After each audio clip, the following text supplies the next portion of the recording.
Hi friends, మీరు బాగున్నారా? నేను చాలా చాలా చాలా బాగున్నాను. ఇంకేం లేదండి, ఎప్పుడు ఇంట్లో స్నానంతో తోముకుంటాం కదా, ఆడవాళ్ళు కదా మరి. చిన్న చిన్న ఫ్యామిలీలు, మిడిల్ క్లాస్ ఫ్యామిలీలు. సో కాపర్ ఎలా తెల్లగా వస్తే చెప్పాలి కదా.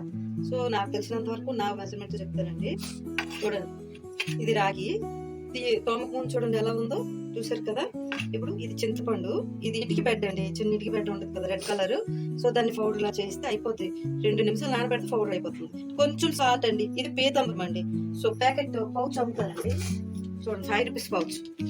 ఎంత కొంచెం ఉంటుంది పీతాంబరం. సో ఇవ్వండి, సో పౌచ్ అండి. సో ఈ 3 కలిపి మీకు తోని చూపిస్తాను చూడండి. జస్ట్ కొంచెం అండి, ఇవ్వండి ఈ మాత్రం సరిపోతుంది దీనికి, సరిపోతుంది. కొంచెం ఉప్పు, ఇది కొంచెం పీతాంబరం, వాటర్ కలపాలా? జస్ట్ కొంచెం ఇలా అంటే మంచి కలర్ వచ్చేస్తుంది, కొత్తలా తదలా మెరుస్తుందండి. ఒకసారి ఇంట్లో మీరు కూడా ట్రై చేసి చూడండి ఒకసారి.